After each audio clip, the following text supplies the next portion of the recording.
Hello बच्चों। बच्चों, आज हमारे साथ हैं एक बहुत ही स्पेशल गेस्ट जिनका नाम है सीए सम्यक चावला। सम्यक मेरा सबसे पुराना स्टूडेंट है और रिसेंटली सीए फाइनल का एग्जाम क्वालिफाई करके सीए बना है और अभी केपीएमजी के साथ प्लेस्ड है, बहुत ही अच्छी पोजीशन और बहुत ही अच्छे पैकेज के साथ। तो आज के इस पूरे हमारे इंटरव्यू के अंदर हम सम्यक से जानेंगे क्लास 11th क्लास 12th और पूरे सीए की जर्नी और कुछ इंसाइट्स निकालने की कोशिश करेंगे। तो सबसे पहले Samyak, welcome to our new interview और स्वागत है। सबसे पहले बच्चे सारे तुम्हारे इंटरव्यू देख रहे हैं, एक बार बच्चों को तुम अभिवादन कर सकते हो। Hello everyone. मैं सम्यक हूँ एंड मैंने अभी रिसेंटली अपना सीए फाइनल क्लियर करा है इन दिसंबर 2021। एंड मैं यहाँ पे आया हूँ कि अगर आप किसी भी तरीके से आप लोग गाइड कर सको, किसी भी तरीके से आप लोगों को हेल्प कर सको अपने सीए कोर्स में, सीए जर्नी में, तो I be really grateful. Thank you so much Samyak, अपना टाइम निकाल के आज हमारे बीच इस इंटरव्यू में आने के लिए। तो सम्यक, स्टार्टिंग से शुरू करते हैं। सबसे पहले तो ये बताओ कि क्लास 10th में हर बच्चा एक कॉमन सब्जेक्ट पढ़ रहा होता है, तो उसके बाद सबसे पहला जो क्वेश्चन आता है कि अब मेरे को साइंस लेनी है या कॉमर्स लेनी है। तो तुमने जो कॉमर्स लिया, तो उसके पीछे क्या मोटिव था? कॉमर्स लेने के पीछे तुम्हारा क्या, कह सकते हैं, ऑब्जेक्टिव था? सर एक्चुअली कॉमर्स लेने के लिए मेरा one of the main objective तो ये था कि मेरे को सीए बनना था। ये चीज मैंने 10th क्लास में ही सोच रखी थी कि मेरे को सीए बनना है, क्योंकि हम लोग बचपन में क्या सोचते हैं कि हम लोगों को पैसा कमाना है लाइफ में, हम सबका एम तो यही होता है। एंड मेरी एक आंट थी जो एक्चुअली में सीए थी, तो ओके। उनको देखा था मैंने and she used to earn well, तो इसलिए मैंने सोचा कि मैं भी सीए करूंगा। दिस इज द रीजन जब कि मैंने कॉमर्स लिया था, नॉट साइंस। तो मेन मोटिव तो मेरा यही था कॉमर्स लेने का उस टाइम पे। ठीक है, तो पहले से ही पता था, एक तरह से 10th में ही पता चल गया था कि मुझे सीए बनना है, तो इसीलिए 10th के बाद तुमने कॉमर्स लिया। तो जैसा मैं तुम्हें जानता हूँ 11th से ही, तो 11th क्लास में तुम्हारा क्या एक्सपीरियंस था? कितने मार्क्स आए थे? एक बार बच्चों को थोड़ा सा बताओ, क्योंकि मुझे तो ये याद है कि 11th में थोड़ा मार्क्स ओके ओके ही थे। हाँ, so उस पहले कैसा था सर, मैंने आपको ज्वाइन करा था आफ्टर 6 मंथ्स और समथिंग 11th में। तो कहता अच्छा। कि पहले मैंने यहाँ पे एक दूसरी टीचर को ज्वाइन करा था एंड ज्यादा इतना अच्छा मैं नहीं सीख पाया था कॉमर्स उस टाइम पे। मैंने उनसे अकाउंट्स करा था एंड इको तो मैंने खैर अपने आप ही पढ़ा था उस टाइम पे। तो जब मैंने उनसे पहले करा था तो ज्यादा अच्छे नहीं आए थे मेरा, आई गेस कुछ अराउंड 70s या 80s में रहे होंगे, उससे ज्यादा मेरे नहीं आए थे उस टाइम पे। एंड उस टाइम पे फिर मैं सोचा कि इस टाइम की एटलीस्ट अगर 11th में मैं अपने फाउंडेशन अपना स्ट्रांग नहीं रखूंगा तो 12th में जाके बहुत इश्यूज आएंगे। So that is the time जब मैंने आपको ज्वाइन करा था। And at the end of my 11th मैंने अपना स्कोर जो था लेट 80s में एटलीस्ट मैं ले आया था अपना ले आए 80, थे। 89 और समथिंग लाइक दैट। क्योंकि ऑलरेडी मैं फाउंडेशन थोड़ा सा वीक ही था उस टाइम पे, बट एंड तक जाते जाते एटलीस्ट वो थोड़ा स्ट्रांग हुआ and I was able to score around 88 89 in my 11th। Great. तो 11th में एंड अगर फाइनल्स में 85 प्लस मार्क्स आते हैं तो मैं तो उसको कंसिडर करता हूँ कि बहुत अच्छे मार्क्स हैं। तो जो हमारे 11th के स्टूडेंट्स हैं और जो सीए बनने का सपना देख रहे हैं, तो उनको तुम क्या बताना चाहते हो कि 11th क्लास में किन बातों का ध्यान रखें, और क्या वाकई में 11th में कुछ इंपॉर्टेंस है? सर अगर अकाउंट्स की बात करेंगे तो बहुत ज्यादा इंपॉर्टेंस है। क्योंकि अगर आपका फाउंडेशन ही स्ट्रांग नहीं होगा तो फिर आप 12th में तो आपको फिर आप कहीं ना कहीं आप स्ट्रगल करोगे बहुत ज्यादा। तो इट्स वेरी इंपॉर्टेंट कि 11th में you need to have a proper training, you need to have proper coaching and बहुत फोकस के साथ आपको उस टाइम पे पढ़ाई करनी चाहिए। अगर वही बात करूंगा मैं इकोनॉमिक्स का, तो इकोनॉमिक्स में हम लोग का 11th में तो इंडियन इको होता था एंड 12th में हमारा मैक्रो एंड माइक्रो इकोनॉमिक्स आ गया था। तो हाँ। उसमें इतना इशू नहीं आता, बट स्टिल आई सी कि एटलीस्ट इंडियन इको भी आपको आना तो चाहिए। तो 11th में भी आपको इकोनॉमिक्स पे भी साथ में फोकस रखना ही चाहिए, बट अकाउंट्स में हमेशा बोलूंगा कि प्रॉपर कोचिंग से लेना चाहिए आपको। ठीक जैसे है। मैंने भी ओके। बाद में जब स्विच करा and I realise the difference कि आपकी कोचिंग एंड हाँ हाँ। बाकी टीचर्स की कोचिंग में क्या डिफरेंस आ गया था। तो प्रॉपर हाँ। ट्रेनिंग तो होना चाहिए। नहीं, राइट समय, क्योंकि हम फोकस यही करते हैं कि कॉन्सेप्चुअल क्लैरिटी जो है वो सबसे इम्पोर्टेंट है। और इनफैक्ट कुछ क्लास 11th के चैप्टर्स तो ऐसे भी हैं जो सीए की जर्नी में आगे भी आते हैं, जैसे bills of exchange, bank reconciliation statement, final accounts. Right. कहीं ना कहीं 11th में आपने एक टेक्निक सिखाई थी हम लोगों को, एक प्रैक्टिस रजिस्टर और एक कॉन्सेप्ट रजिस्टर कॉन्सेप्ट अलग रजिस्टर। अलग। आई गेस वो जो था 11th से लेके अभी तक सीए फाइनल तक मैंने यूज करा है। सो कहीं हाँ। ना कहीं वो एक चीज मेरे को बहुत हेल्प करी थी। मैंने हमेशा वो जो मेरा थ्योरी रजिस्टर था वो मैंने एकदम एंड टाइम पे भी रेफर करा, प्रैक्टिस रजिस्टर में सिर्फ क्वेश्चन थे प्रैक्टिस। क्वेश्चंस की तो प्रैक्टिस थ्योरी में करें। हम एक बार रीड करें साथ में एक वो प्रैक्टिस करें देखें, लास्ट टाइम पे सिर्फ थ्योरी से देखें। तो कहीं ना कहीं वो एक चीज बहुत ही स्ट्रांग थी और ये बहुत ही चीज एक हेल्प करी थी मेरे को उस टाइम पे राइट। इन नहीं, माय। ये बहुत ही इंपॉर्टेंट टेक्निक होती है और बच्चों को तो हम ये वैसे भी फॉलो करवाते हैं। और हमने खुद ये चीज सीखी थी जब हम मैथ्स पढ़ते थे। तो मैथ्स में क्या होता था कि फॉर्मूला कॉपी एक अलग होती थी और प्रैक्टिस क्वेश्चंस करने के लिए कॉपी अलग होती थी। तो एग्जाम से पहले 1 घंटा है, आधा घंटा है, रिवीजन करना है, तो हम मैथ्स में क्या देखेंगे? फॉर्मूले। इसी तरह सेम चीज अकाउंटेंसी में होती है कि हम कॉन्सेप्ट्स देखते हैं। तो उसका रिवीजन करने के लिए हमने कॉन्सेप्ट रजिस्टर अलग बना लिया था। ठीक है। तो समय उसके बाद जब तुमने 11th क्लियर करी, फिर तुम आ गए क्लास 12th में। तो क्लास 12th में क्या माइंडसेट था? और क्लास 12th में तो मुझे याद है कि तुम सिंसियर हो चुके थे, मतलब मेरे हिसाब से जो सिंसियरिटी का इंडेक्स है उसकी वैल्यू तुम्हारी बढ़ गई थी। तो क्लास 12th में किस माइंडसेट से तुमने काम करा? और हाफ ईयरली में, फिर pre boards and then boards में तुम्हारे बहुत अच्छे स्कोर हुए थे। तो वो एक जर्नी के बारे में थोड़ा सा शेयर करो 12th की, कि किस तरह से तुमने अप्रोच करा। एक्चुअली सर, कल जब हम लोग 6th क्लास में आते हैं तभी से शुरू हो जाता है कि बस 6 साल बचे हैं अब 12th आने के लिए, 7th में आते पहले तो 5 साल बचे हैं 12th आने। तो वो एक माइंडसेट तो पहले से सेट था कि 12th में जाके तो हमें मेहनत करनी ही करनी है बहुत ज्यादा, क्योंकि अच्छा कॉलेज तो हम लोगों को लेना ही था। तो राइट। हम लोग, जब मैं शुरू शुरू में आया था तो मेरा माइंडसेट ये था कि इस बार मेरे को अच्छे मार्क्स लेके ही आना है। चलो जो 11th में हो गया, जो 10th में हो, 10th में भी I got 10 CGPA only, but फिर भी ये था कि जो हो गया अभी ठीक है, 11th में जो हो गया वो ठीक है, बट 12th में I need to score very good. तो इसी माइंडसेट के साथ में आया था। एंड मेरे कई चीजें थी, जैसे कि कभी भी क्लास में फोकस नहीं खोना, ये मेरा सबसे वन ऑफ द थिंग्स जो मैं सोच के आया था कि चाहे कुछ भी हो जाएगा कोई भी क्लास मिस नहीं करनी। आई डोंट थिंक सो मैंने आपकी कभी भी कोई भी क्लास ऐसी मिस करी थी। हाँ, नहीं मिस करी मैंने, इसीलिए बोला कि मार्क्स 19-20 अगर हैं भी किसी स्टूडेंट के, तो वो सीए की जर्नी पे इतना इम्पैक्ट नहीं डालता। लेकिन जो सिंसेरिटी इंडेक्स की वैल्यू होनी चाहिए, मतलब जो बच्चे में सिंसेरिटी होनी चाहिए, वो जितनी ज्यादा है वो सीए की जर्नी में आगे बड़ा हेल्पफुल रहती है। तो सम्यक के बारे में बाकी बच्चों को भी यही बताना चाहता हूँ कि हो सकता है उसके कुछ टेस्ट में मार्क्स कम हो या किसी और के कंपैरिजन में मार्क्स थोड़े से लो रह गए हों, लेकिन जो सिंसेरिटी थी उसकी वो बहुत काबिले तारीफ थी, जो आगे सीए में बड़ी हेल्पफुल रही।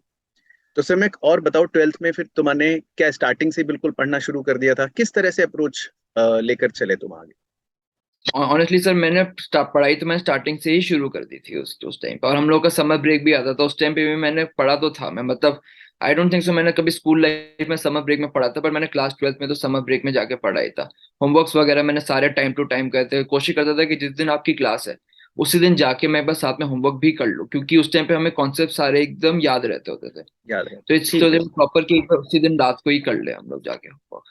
चलो, तो मतलब 12th के जो बच्चे अगर ये सुन रहे हैं सम्यक की बात, तो सम्यक ने इस मामले में तो बेंच मार्किंग कंप्लीट रख रखी है कि भाई स्टार्टिंग से ही पढ़ाई करी, होमवर्क अपने टाइम से कंप्लीट करते रहे।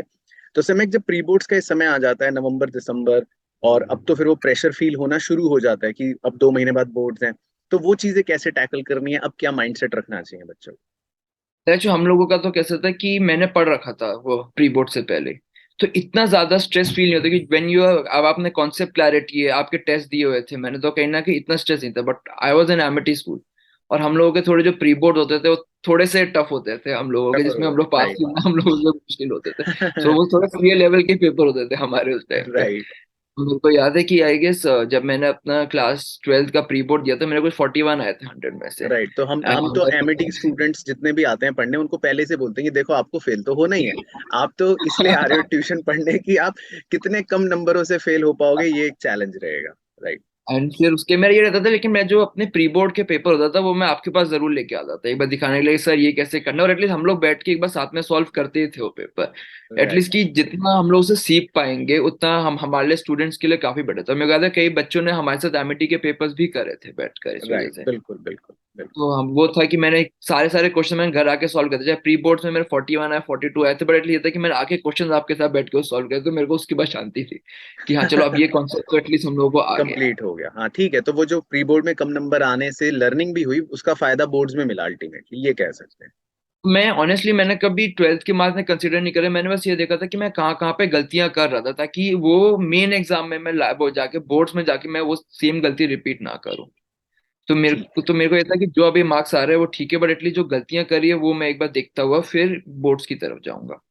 हाँ, तो ये ये मेरा एक अच्छा माइंड पॉइंट है, ये अच्छा पॉइंट है बाकी बच्चों के लिए भी, कि आपके नंबर कम आ रहे हैं वो मैटर अभी नहीं करता। आप उनसे ये सीखो कि गलतियां मैं कर रहा हूँ, उन गलतियों को इम्प्रूव कर लो, ताकि वो गलतियां मेन बोर्ड एग्जाम में ना हो, है ना? ये हमारे लिए एक लर्निंग है। एग्जैक्टली ठीक है पॉइंट। सर, ठीक है सर। मैं फिर समय जैसा कि हम तो जानते हैं कि 12th में तुम्हारे बहुत अच्छे मार्क्स आए और तुम्हारी फोटो भी लगी हुई है, और फिर उसके बाद तुम्हारा बहुत ही शानदार कॉलेज में एडमिशन हो गया, हंसराज कॉलेज में, बीकॉम ऑनर्स। तो अब थोड़ा सा कॉलेज की जर्नी और फिर अपने सीए फाउंडेशन के भी तुमने एग्जाम दिए थे, फर्स्ट अटेम्प्ट में क्लियर कर लिया था, तो वो जो टाइम था उसके बारे में थोड़ा सा बच्चों को गाइड करो, क्योंकि बहुत से हमारे सीए एस्पायरेंट्स हैं या सीए स्टूडेंट्स हैं, उनको भी इस दौर में अभी रहना पड़ता है कि कॉलेज भी कर रहे हैं या सीए की भी तैयारी कर रहे हैं। तो क्या वो मैनेज हो जाता है और तुमने कैसे मैनेज करा? ठीक है, अगर मैं बात करूँ तो सीए फाउंडेशन की क्लासेस मैंने आपके पास ही करी थी, एंड आई गेस हम लोग के बोर्ड्स खत्म होने के 1 या 2 वीक बाद ही अप्रैल में हम लोग की कुछ क्लासेस स्टार्ट हो गई थी उस टाइम पे। और साथ साथ में मैंने बीकॉम के लिए एंट्रेंस की भी तैयारी कर दी थी, जो मैंने उस टाइम पे एक और इंस्टीट्यूट से करी थी बीकॉम की तैयारी, क्योंकि हमारे टाइम पे तो ट्वेल्थ के मार्क्स ही कंसिडर होते थे। तो राइट। किसी प्राइवेट इंस्टीट्यूट में जाने के लिए या कहीं और जाने के लिए मैंने बीकॉम की भी तैयारी स्टार्ट कर दी थी। तो सुबह मैं पहले सीए फाउंडेशन की क्लासेस करता था, आपके पास आई गेस 10 to 2 होती थी उस टाइम पे हमारी। एंड हाँ फिर हाँ। 4 to 5 में जाके एक और इंस्टीट्यूट में बीकॉम की तैयारी करता था। और फिर मैं घर पे आके मैं एटलीस्ट एक बार सीए फाउंडेशन का जो आपने पढ़ाया था वो साथ साथ में डीएन पे एक बार रिवाइज कर लेता था। तो मेरे को ये था कि जिस दिन मैंने पढ़ा एटलीस्ट वो एक बार मैं रिवाइज कर जाऊं, क्योंकि मैं पता था कि कहीं ना कहीं ट्वेल्थ में मेरे को एडमिशन तो मिल जाएगा। तो मैंने अपने बीकॉम एंट्रेंस की इतनी फोकस नहीं करता, ज्यादा मेरा मेन फोकस नहीं फोकस कर। सी फाउंडेशन पे था। सी हाँ फाउंडेशन में एक तो आपकी क्लासेस मैंने एकदम प्रॉपरली करी थी उस टाइम पे भी, सारी सारी अटेंड करी थी, एंड साथ हाँ साथ में मैंने जो हमारे जो एक मॉक टेस्ट की बुक होती थी उस टाइम पे जो आती थी, वो मैंने हाँ। पूरी पूरी सॉल्व करी थी। और साथ में आपका वो और साथ में मैंने थ्योरी रजिस्टर तो अपना मेंटेन कर रखा था, जैसे मैंने 11th में सीखा था, ताकि एक बार लास्ट टाइम पे उसमें मैं पूरा रिवाइज कर जाऊंगा। तो ये मेरी सीए फाउंडेशन की तैयारी थी, एंड उसके फिर मेरा हंसराज कॉलेज में ही हो गया था, तो मैंने फिर उसके बाद अपना बीकॉम की तैयारी छोड़ के सिर्फ सीए फाउंडेशन पे मैंने अपना फोकस करा था। सीए फाउंडेशन और एक दिन पहले मैंने बस उस टाइम पे अपना थ्योरी रजिस्टर रीड करा था, और कुछ भी नहीं मैंने उसके रीड करा लास्ट के 1 2 दिन, क्योंकि वो सफिशिएंट था उस टाइम पे सीए फाउंडेशन क्लियर करने के लिए। ओके। फिर जब मेरा सीए फाउंडेशन क्लियर हुआ था आई गेस जुलाई अगस्त में हो गया था मेरा, और तब तक मेरा कॉलेज स्टार्ट हो गया था। हाँ हाँ। और मेरा एम ये था कि अगर मेरे को इंटर क्लियर करना है तो मेरे को एटलीस्ट नेक्स्ट नवंबर तक का टाइम लगेगा, क्योंकि साथ साथ में हम लोग के कॉलेज के भी एग्जाम्स होते ही थे। तो तुमने बेसिकली 1.5 साल दिया अपने सीए इंटर हाँ को? हाँ, मैंने सी इंटर टेक्निकली के लिए आराम से मैंने जो 1.5 साल दिया था, क्योंकि आपको ठीक पता है सर डीयू में इतनी पढ़ाई तो होती नहीं थी नहीं हमारी। होती थी। ठीक है, लोग तो तो main focus last. Obviously CA पर था, तो सीए की तैयारी अगर हो गई या कर ली तो फिर कॉलेज की तो ऑटोमेटिकली हो गई। राइट, एंड सीए में ही हम लोग के मेजोरिटी ऑफ द वो सब्जेक्ट्स हम लोग पढ़े थे, जैसे लॉ हम लोगों ने पढ़ लिया, अकाउंट्स हमने पढ़े, तो मैं कॉलेज में कभी नीड पड़ी नहीं है सब चीजें पढ़ने की। हम राइट। लोग एक हाई लेवल पे पढ़ते थे वैसे भी, और ये कॉलेज तो में इतना होते हैं। Level. Same same same story मेरे टाइम पर भी यही थी कि अगर सीए की तैयारी अच्छे से कर रहे हैं हम, तो फिर कॉलेज का हमको अलग से पढ़ने के लिए कोई ज्यादा एफर्ट नहीं डालने पड़ते थे, तो वो लगता था कि उसी में हो जाएगा। हेलो बच्चों। बच्चों, क्या आपका भी सपना है चार्टर्ड अकाउंटेंट बनने का और आप चाहते हैं अपनी सीए की जर्नी मेरे साथ यानी कि हमारी पूरी आरकेजी टीम के साथ कंप्लीट करना? तो आपको करना है सिर्फ एक काम। आरकेजी सीए क्लासेस के ऐप को आज ही डाउनलोड कीजिए। यहां पर आपको सीए फाउंडेशन, सीए इंटर और सीए फाइनल की आपकी कंप्लीट जर्नी की गाइडेंस मिलेगी। आरकेजी के साथ अपनी सीए की तैयारी करने के लिए आपको मिलते हैं दोनों ऑप्शंस, यानी कि अगर आप ऑनलाइन घर बैठे तैयारी करना चाहते हैं तो वो भी आप कर सकते हैं, और अगर आप ऑफलाइन इंस्टीट्यूट में आकर अपनी प्रिपरेशन करना चाहते हैं तो वो भी आप कर सकते हैं। लेकिन आपको करना है सिर्फ एक काम। आरकेजी सीए क्लासेस के ऐप को आज ही डाउनलोड करें। इसका लिंक आपको नीचे वीडियो के डिस्क्रिप्शन में भी मिल जाएगा। तो सभी प्यारे प्यारे बच्चों को मेरी तरफ से बहुत बहुत बेस्ट विशेस। आई होप आपकी सीए की जर्नी बहुत अच्छी रहे और आप एक बहुत अच्छे सक्सेसफुल चार्टर्ड अकाउंटेंट बन के निकले। ठीक है, तो फिर उसके बाद चलो तुम्हारा सीए इंटर क्लियर हो गया। फिर सीए इंटर के बाद बच्चों के में ये भी एक क्वेरी आती है कि फिर हम बिग फोर फर्म ज्वाइन करें या नॉर्मल फर्म ज्वाइन करें। तो तुमने किस तरह से अप्रोच करा, तुम्हारा क्या माइंडसेट था उस समय, और कौन सी फर्म से फिर तुमने ट्रेनिंग करी? सर ऑनेस्टली मेरा तो यही थिंकिंग थी कि एक बिग फोर से ही करना चाहिए। I agree, okay. Big four में काम बहुत ज्यादा रहता होता है, पढ़ाई का हम्म। टाइम आपको नहीं मिलता, but once you clear your CA और आगे फर्दर जॉब के लिए जाएंगे तो उसमें एक बिग फोर का टैग लगा हुआ बहुत हेल्प करता होता है आपको। अब ओके। अगर सपोज मैं एक्चुअली बोलूंगा तो मैंने ये सोचा था कि मेरा मेन एम था कि मेरे को केपीएमजी में जाना है, क्योंकि केपीएमजी में बहुत सुना था हम लोगों ने, दो मेरे को पता नहीं था कि एग्जैक्टली होता क्या है, बट हाँ। नाम बहुत सुना था हम लोगों ने उस टाइम पे। तो मैंने जब केपीएमजी का इंटरव्यू दिया था तो मेरा वहां पर हो गया था, मैंने ग्रैंड थॉर्टन का इंटरव्यू दिया था मेरा वहां पर भी हो गया था, बट मैंने कहा कि बिग फोर जाना है तो फिर इसलिए मैंने केपीएमजी। KPMG choose right. करा था। And I okay. Chose the audit field, क्योंकि ओके। कहीं ना कहीं उस टाइम तक मेरा माइंडसेट बन गया था कि मेरे को आफ्टर क्लियरिंग माई सीए मेरे को इन्वेस्टमेंट बैंकिंग में जाना है। एंड ठीक है। ऑडिट के थ्रू मेरे को शायद अगर मैं फंड ऑडिट करूंगा या किसी बैंक्स का ऑडिट करूंगा तो कहीं ना कहीं I get a chance to go into the IB field. तो ये रीजन था मेरा ऑडिट चूज करने का ड्यूरिंग माय आर्टिकलशिप डेज। तो आर्टिकलशिप जो तुम्हारी रही 3 साल की, हम्म। एश्योरेंस में रही, मतलब ऑडिट में जो रहा, तो वो एक्सपीरियंस कैसा था उसके बारे में थोड़ा सा बच्चों को बताओ। क्योंकि मैं बिग फोर में था तो हम लोग का काम तो बहुत रहता था, मंडे टू हाँ हम लोग कई के बाद तो संडेज को भी रात 10-10 11-11 बजे तक बैठ के हम लोग काम कर ही रहे होते थे। ठीक है, और वैसा तो सोशल था लाइफ जीरो नहीं, सोशल लाइफ तो जीरो ही होता सर, वो तो सीओ में हो ही जाती है सर हो ही जाती उसमें है। सर। वो तो आपको ठीक, थोड़ा टाइम तो आप जैसे बोलते थे हमें थोड़ा तपस्या तो करनी पड़ती है हम करनी लोगों पड़ेगी। को अच्छा अच्छा, तो सीओ वो 3 साल जो था वो थोड़ा सा तपस्या रही, तो उसमें लर्निंग भी में। काफी हुई होगी समय। रनिंग बहुत थी सर सर, क्योंकि अगर आप एक बिग फोर में जाओगे तो एक तो आपकी पर्सनालिटी बहुत अच्छी डेवलप होती है, because you meet different people there. आप लोग फाइनेंस हेड से मिलोगे, बड़े बड़े बैंक, क्योंकि मैंने फाइनेंशियल सर्विसेज सेक्टर में करा था। तो हम्म। हम लोग जनरली बैंक्स ऑडिट करते थे, म्यूचुअल फंड्स ऑडिट करते थे, तो हम लोग बड़े बड़े वहाँ पे लोगों से मिलते हैं, उनके फाइनेंस हेड से मिलेंगे हम लोग, उन आई लोगों के रिमेम्बर बड़े कि बड़े। तुम्हारा एक क्लाइंट HDFC होता था। हाँ राइट, मैंने एचडीएफसी बैंक 2 साल ऑडिट करा था, उनका यूएस गैप। तो अब ठीक ये है। भी हम लोगों का बेनिफिट है, इनके क्लाइंट्स इतने बड़े थे कि हम लोगों ने, जैसे मैंने यूएस गैप क्लाइंट करा तो I hmm. Had knowledge about US GAAP also. मैंने एक आईएफआरएस क्लाइंट करा तो आईएफआरएस का भी नॉलेज था मेरे को, और साथ में हमने सीए के अंदर इंडिया तो पढ़े ही थे। तो कहीं ना कहीं ये चीज मेरे को अब जाके ना बहुत हेल्प करती है, हेल्प क्योंकि मेरे पास करती तीनों है। का नॉलेज हो जाता है। ओ। तो बिग फोर में जाना is actually will is actually very big advantage for every CA student. Job ठीक है, के लिए लॉन्गर भी टर्म में इसका एडवांटेज रहता है बेसिकली ये। बहुत बहुत बहुत एडवांस रहेगा। और उससे से कैसा होता है कि अगर आपने बिग फोर से आपने सपोज आर्टिकलशिप करी है, तो हम्म। आफ्टर क्लियरिंग योर सी आप एक डायरेक्टली आप एक सीनियर एसोसिएट बन जाते होते हैं वहां पर। On the other end अगर आप एक मिडिल फर्म से आए हो तो आपका एज वो लोग जूनियर ही लेते होते हैं, जूनियर एसोसिएट लेते होते हैं। तो कहीं अच्छा, ना कहीं पैकेज में एंड आपके नॉलेज में डेजिग्नेशन ये में फर्क पड़ जाता organization में बहुत फर्क आ जाता है, और है। पैकेज में तो हमेशा रहेगा। तो इट्स बेटर कि आप एक बिग फोर से ही करो। तो बेसिकली स्टूडेंट्स के लिए ये सलाह रहेगी समय की तरफ से कि अगर हम ट्रेनिंग देख रहे हैं तो कोशिश यही रहे कि बिग फोर में करें, काम ज्यादा है लेकिन एक्सपोजर और एक्सपीरियंस भी ज्यादा मिलेगा, लॉन्गर टर्म में बेनिफिट रहेगा, राइट। राइट। एंड हम लोगों को लास्ट 5 मंथ्स में तो लीव मिलता ही है हम लोगों को, और ओ। साथ साथ में कहीं ना एटलीस्ट केपीएमजी में तो कल्चर ऐसा अच्छा था कि you can attend your class in the morning, कि आपके मैनेजर सीनियर्स कुछ नहीं बोलते थे, बिकॉज दे ऑल्सो अंडरस्टैंड कि आप एक सीए फाइनल स्टूडेंट हो। ऑल तो राइट। आपको वो टाइम दे देते होते हैं पढ़ने के लिए, बट हाँ रात को लेट हो जाता था रोज।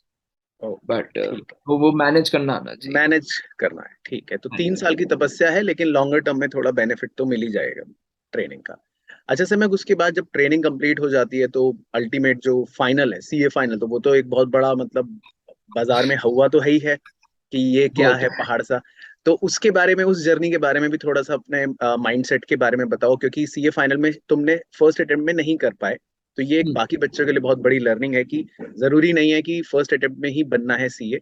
तो तुम्हारा जो फेलियर वाला अटेम्प्ट था उस समय क्या गलतियां हुई, फिर जब तुमने क्लियर कर लिया तो बाद में प्लेसमेंट भी फिर तुम्हारी हुई, तो किस तरह से पूरा दौर रहा, कब माइंडसेट किस तरह चेंज हुआ, उसके बारे में कुछ हमें बताओ। ठीक है, तो जब मैंने अपना सीए फाइनल स्टार्ट करा था, मेरे पास बस माइंडसेट ये था कि मेरे को कुछ भी रटना नहीं है। मेरे को ये था कि मेरे को हर चीज समझनी है, क्योंकि बाद में जाके सिर्फ समझी हुई चीजें याद रहेंगी, जो रटा हुआ है वो तो हम एग्जाम के किसी भी केस में भूल ही जाएंगे। तो राइट। एक तो ये चीज थी कि हर चीज मेरे को समझ के जानी है। चलो हो सकता है कि मेरी रैंक ना आए उस केस में, क्योंकि आईसीआई आपसे प्रोफेशनल लैंग्वेज मांगता है अगर आपको अच्छे मार्क्स चाहिए। तो मेरे को ये था कि चलो मेरे अगर 400 की जगह 800 में से कुछ अराउंड 400 आ गया, 500 आ गया, लेकिन मैं क्लियर हो गया फर्स्ट अटेम्प्ट में, तो मेरे लिए वो इनफ है। कि मेरी थिंकिंग हमेशा रही है कि अगर आपने फर्स्ट 2 अटेम्प्ट्स में नहीं करा ना तो फ्रस्ट्रेशन हो जाती है फिर उसके बाद। हाँ, एंड ये कहीं बात ना तो है। कहीं आप फ्रस्ट्रेट हो जाओगे फिर उसके बाद, थर्ड अटेम्प्ट तक फ्रस्ट्रेशन बढ़ता चला जाएगा। वही सेम बुक्स फिर उठानी अब वही दोबारा सेम से। बुक्स उठानी, सेम कॉन्सेप्ट देखना, एंड फिर ये तो रहता ही है ना सर कि बाकी लोग कितने मजे कर रहे हैं, हम लोग यहाँ पे अभी भी बैठ के 1 साल से पढ़े ही जा रहे हैं। तो वो तो वो भी लोगों की थिंकिंग पीयर प्रेशर बन जाता है, राइट। प्रेशर। तो तो वो मेरी थिंकिंग ये थी फेलियर, कि हाँ, हाँ, तो फेलियर झेलने के बाद वो कैसे फिर अपने आप को दोबारा से खड़ा करा कि ठीक है, नहीं, एक अटेम्प्ट और दोबारा देना है और बोथ ग्रुप्स का ही देना है, वो क्या माइंडसेट था उस समय। तो एक्चुअली से कैसा हुआ था कि जो सबसे बड़ी गलती मैंने करी थी ना, कि मैंने कोई भी मॉक टेस्ट नहीं करे थे। हम्म। सीए फाइनल के एग्जाम इतने आसान नहीं होते जैसे हम लोग कॉलेज में होते थे या स्कूल में होते थे। जब मैं पहला एग्जाम देने गया था अपना, मेरा जुलाई 21 में था पहला अटेम्प्ट। हाँ तो हाँ। जब मैंने पहला एग्जाम दिया था, फाइनेंशियल रिपोर्टिंग का पेपर था, फाइनेंशियल रिपोर्टिंग बहुत बहुत लेंथी आता है। तो मैं वो पहले राइट। पेपर देख के मैं तो डर गया था कितना समय लिखूंगा कैसे यहाँ पे, क्योंकि कॉन्सेप्ट वाइज तो आता था बट इतना हाँ, लिखने का प्रैक्टिस तो था ही नहीं हम लोग, क्योंकि हम नहीं लोग था। 3 साल से काम कर रहे थे हम लोग। तो राइट। वो लिखना और सारा जाकर तो कहीं ना कहीं मैं थोड़ा सा डरा मैं। एंड फिर उसके बाद कहीं ना कहीं पेपर्स में मेरे ये शो होने लग गया था, क्योंकि मैं लिख नहीं पा रहा था प्रॉपरली। तो आई गेस मैं मेरा ओवरऑल रहा था कुछ अराउंड 17-18 मार्क्स से मैं रह गया था उस टाइम पे। तो ओके। अब मैं एटलीस्ट मैं इतना समझ गया था कि अगर मैंने प्रैक्टिस कर ली, कॉन्सेप्ट क्लैरिटी थी मुझे, तो मेरे को था कि मैंने प्रैक्टिस कर लिया अच्छे से मैंने, तो मेरे तो मार्क्स शायद इंक्रीज हो दिसंबर जाएंगे। वाला टाइम निकल जाऊंगा। और सितंबर राइट। में हम लोग का रिजल्ट आया, तो एक दो दिन तो मैं थोड़ा वैसी बहुत ही डिप्रेशन में चले गया था कि दोबारा वही पढ़ना पड़ेगा, क्लियर कैसे नहीं हुआ। अब तो सोचा था कि अब आगे बढ़ जाएंगे लाइफ में। हाँ हाँ बट उस टाइम पे मेरी फैमिली ने बहुत सपोर्ट करा सर मेरे को, आई गेस हाँ। सबसे बड़ी बात तो ये थी। कहीं ना कहीं राइट। एक दिन से बैठे बैठे मैं अपनी मदर से ऐसी बात कर रहा था कि नहीं हो रहा अब, और उन्होंने मुझे बोला कि हाँ। नहीं, तू अब ऐसे थोड़ी हो सकता है कि तू ना कर पाए। और राइट। उसी टाइम पे एकदम स्पार्क आया, और मैं फिर से मैंने कहा चलो दिसंबर का देते हैं इस बार मॉक टेस्ट, मैं तैयार करके जाऊंगा बिल्कुल प्रॉपरली। तो और मैंने सितंबर से लेकर नवंबर तक मैंने एक बार पूरा फुल सिलेबस रिवाइज करा, और नवंबर मंथ मैंने मॉक टेस्ट पेपर्स दिए। मैंने मैंने प्रॉपरली बैठ के मैंने लिखने की प्रैक्टिस करी, एंड ज्यादा कॉन्फिडेंस मेरे को आ गया था वो मॉक टेस्ट देने का। तो जब हाँ। मैं दिसंबर में देने गया, मैं बहुत कॉन्फिडेंस के साथ किया था, एंड पेपर मेरे से इजीली हो गए थे। मतलब मेरा 5-7 मिनट पहले ही वो सारे पेपर खत्म हो गए थे, राइट। एंड तो मैं सबसे पहले मैं निकल जाता था फिर। चलो तो बहुत एक तो बढ़िया। फिर दिसंबर अटेम्प्ट तो हम जानते हैं कि फिर तुमने बोथ ग्रुप्स क्लियर कर ही लिया था। मैंने क्लियर कर लिया था। ठीक है, ग्रेट समय, बहुत अच्छा। तो बच्चों को इससे ये लर्निंग मिल सकती है कि अगर एक बार आप फेलियर होते भी हो तो आपको वापस से खड़ा होना पड़ता है और आपको अपने अगले अटेम्प्ट की तैयारी करनी पड़ती है। जो कमियां हैं उन्हें आइडेंटिफाई करना है। जैसे सम्यक ने कहा कि उसको खुद पता था कि कॉन्सेप्ट्स मुझे आते हैं, चीजें मुझे आती हैं, मैंने मॉक प्रैक्टिस नहीं कर रहा, तो मैंने मॉक प्रैक्टिस करा सो दैट नेक्स्ट अटेम्प्ट में मैं क्लियर कर जाऊं। तो अब सम्यक जाने से पहले ये बता दो कि अब सीए बनने के बाद की क्या फीलिंग होती है, और अब सीए बनने के बाद तुम कहाँ पर काम कर रहे हो, थोड़ा सा ये भी बता दो। और बच्चों को कुछ विजडम टिप्स भी देते जाओ। सो सीए बनने का तो सर ऑब्वियसली वो दिन मैं कभी नहीं भूल सकता। मेरा 14 फेब को ही आया था मेरा रिजल्ट, 14 या अच्छा। 15 फेब को आया था हाँ ईयर हाँ। में। और ऐसे एकदम से खुशी हो रही है सर, पेरेंट्स मेरे रो पड़े उस टाइम पे देखकर कि फाइनली तो सीए बन गया। बन इतने गया, साल से राइट। पढ़े जा रहे थे हम लोग, एंड वो एक अलग ही फीलिंग थी। फिर उसके बाद काफी अच्छा लगा। अभी कॉन्वोकेशन भी हुआ, तो जब उस हाँ हाँ। डिग्री भी हाथ में आया तो बहुत ही अच्छा लगा उस टाइम पे। मैं राइट। फिर पराग सर के पास ही आया था सबसे पहले वो लेकर कि सर हाँ फाइनली आपका हाँ। स्टूडेंट और फिर क्लियर कर उस दिन गया। बच्चों ने तुम्हारे ऑटोग्राफ भी लिए थे। हाँ हाँ हाँ वो हाँ। तो बहुत ही अच्छी फीलिंग थी। अच्छी एंड फीलिंग, राइट। हाँ, उसके फिर मैंने बेसिकली मैंने अप्लाई करना शुरू कर दिया अलग अलग जगहों पे। मैं केपीएमजी के साथ था एसोसिएटेड फिल्म, बट मैंने बाकी जगहों पे भी अप्लाई करना शुरू करा। ओके। एंड आई रियलाइज कि अगर जब हम लोग किसी भी इंटरव्यू के लिए जाते होते हैं सीए क्लियर करने के, तो वो लोग हम लोग से बुकिश नॉलेज की जगह हम लोग का आर्टिकलशिप एक्सपीरियंस जरूर पूछते होते हैं कि आपने क्या हम्म। करा था, उसके बारे में पूछेंगे। तो कहीं ना कहीं आई रियलाइज कि आर्टिकलशिप में सिर्फ पढ़ाई करना इंपॉर्टेंट नहीं था, काम भी सीखना इक्वली इंपॉर्टेंट था। Equally important. और वही ठीक है, अल्टीमेटली अब हेल्प कर रहा राइट। और मैंने एक्चुअली जैसे आपने बताया एचडीएफसी बैंक का, तो मैंने हर इंटरव्यू में एचडीएफसी बैंक में क्या ऑडिट करता है, कैसे ऑडिट करता है, क्या क्या उनकी, मैंने वही सब नॉलेज दिया। एंड मेरा फिर अल्टीमेटली 4 कंपनीज में हो गया था सिलेक्शन उस टाइम पे। है। चलो ग्रेट सर, मैं ये ग्रेट। तो आर्टिकलशिप अभी तुम एक्सपीरियंस। कौन सी कंपनी के साथ प्लेस्ड हो और किस डिपार्टमेंट में? अभी मैं केपीएमजी के साथ ही हूँ, बट मैंने बस अपना डिपार्टमेंट चेंज करा। I change it to financial due diligence department, जो मर्जर्स एंड एक्विजिशन डिपार्टमेंट होता है इन लोगों का। ठीक है, तो मैं बच्चों को बता देता हूँ वैसे कि केपीएमजी के अंदर ये एमएनए डिपार्टमेंट जो है, मर्जर एंड एक्विजिशन का, ये one of the top department है, राइट समय? Right, and this is the highest paying job जो होता है केपीएमजी में। केपीएमजी में, चलो तो आई बहुत वो अच्छा समय। पैकेज भी काफी अच्छा है ये। ठीक है, पैकेज भी काफी अच्छा है, तो बच्चों बस आप समझ ही जाओ कि कितना अच्छा है। तो समय जाते जाते बस बच्चों को कुछ विजडम टिप्स, जो भी कॉमर्स का ये स्टूडेंट देख रहा है, चाहे वो अभी जूनियर क्लास में हो, 11th में, 12th में, या जो सीए बनने का सपना देख रहा हो, या सीए की जर्नी में हो ऑलरेडी, तो किन दो चार बातों का ध्यान रखे, जो भी तुम्हें अपनी तरफ से विजडम टिप्स उन्हें देनी। तो सबसे पहले तो मेरे को हमेशा ये लगता है कि जो भी आप कर रहे हो ना लाइफ में, हमेशा उसको एंजॉय करो। मतलब मैंने बच्चों को देखा स्ट्रगल करते हुए सीए फाइनल के टाइम पे कि ये नहीं हो रहा, मैंने कहा कि जो भी है उसको एंजॉय करते हुए पढ़ो। पढ़ाई भी है उसको एंजॉय करते हुए करो, काम भी है, क्योंकि अगर आप एंजॉय नहीं करोगे तो फिर कोई फायदा नहीं है वो काम करने का। मेरे सबसे मेरी थिंकिंग हमेशा ये चीज रही कि खुशी खुशी करो और एंजॉय करते हुए करो। आई गेस ये था। राइट। दूसरा मेरा सबसे बड़ी जो चीज मैं आज भी बोलता हूँ कि मेरे को जो हेल्प करी थी, वो थी वो थ्योरी रजिस्टर अलग करना और प्रैक्टिस रजिस्टर अलग करना। क्योंकि सर लास्ट टाइम पे रिवीजन करना बहुत जरूरी है। अगर लास्ट टाइम पे रिवीजन प्रॉपर नहीं हुआ, आपने पूरे साल कितना भी पढ़ लिया हो, तो तो वो मैटर आप नहीं एग्जाम करेगा। में स्ट्रगल करोगे ही जाकर। तो आई गेस ये मेरा एक सेकंड पॉइंट था जो मैंने हमेशा अपने माइंड में रखा था। इनफैक्ट जब मैंने सीएफए दिया था लेवल 1, जब मैं दिया था तो उसमें मैंने ऐसे ही मेंटेन रखा था अपना रजिस्टर। लास्ट टाइम मैंने वही रिवाइज करा था। तो ये ओके, कॉन्सेप्ट तो मैं हमेशा हर जगह अपने साथ ही हर जगह लेके अप्लाई जाता हूँ। कर। ओके। ठीक। और थर्ड अगर मैं ये बोलूंगा तो मैं बोलूंगा कि हार्ड वर्क सर बहुत इंपॉर्टेंट है। हम्म। हार्ड वर्क के बिना लाइफ में आपको कभी कुछ नहीं मिल सकता। तो थोड़ी शॉर्टकट मस्ती ना साइड ढूंढे। में। हाँ। हाँ, शॉर्टकट नहीं सर। शॉर्टकट कब शॉर्ट टर्म के लिए अच्छा होता है, लॉन्ग टर्म के लिए नहीं। लॉन्ग टर्म के लिए नहीं। हार्ड वर्क ही हम लोग का चलता है। तो ओके। हार्ड वर्क करते रहे और बिल्कुल एंजॉय करते हुए पढ़ाई करें सारे बच्चे। चलो और ठीक है। ठीक है, थैंक यू सो मच सम्यक। तो बच्चों, आपके लिए सम्यक ने जो विजडम टिप्स बताए आप उनका ध्यान रख सकते हो, और लॉन्ग टर्म में आप अच्छा कर सकते हो। हार्ड वर्क अपना करते रहें। कॉन्सेप्ट, थ्योरी रजिस्टर और प्रैक्टिस रजिस्टर सम्यक ने बताया कि अलग अलग रखें। और जो भी आप प्रोसेस कर रहे हैं उस प्रोसेस को एंजॉय करना बहुत इंपॉर्टेंट है अकॉर्डिंग टू सम्यक। यानी कि अगर आप पढ़ाई भी कर रहे हैं तो एंजॉय करें। ये सोच के करें कि मेरे को ये करने में मजा आ रहा है, और जितना आप इंजॉय करेंगे उतना आपको बर्डन कम फील होगा। तो आई एग्री विद सम्यक। तो बहुत अच्छा लगा सम्यक, सबसे पहले तो इस इंटरव्यू में तुम आए और तुमने इतने सारी इंसाइट्स बताए। और बाकी आप सब बच्चों को भी मैं बोलना चाहूंगा कि आप जो भी अपनी जर्नी कर रहे हैं, जो भी आपका एम है लाइफ में, वो आप अच्छे से जरूर अचीव कर सकते हो। और बाकी कमेंट करके मुझे जरूर बताना कि आपको ये इंटरव्यू कैसा लगा। और इसके अलावा भी अगर आपके कोई और क्वेश्चंस हैं तो प्लीज कमेंट कर देना, उसकी कोशिश करेंगे हम आंसर्स करने की। और मिलेंगे आपसे अगली बार ऐसे ही एक धमाकेदार इंटरव्यू में। Till then take care, good bye, see you soon.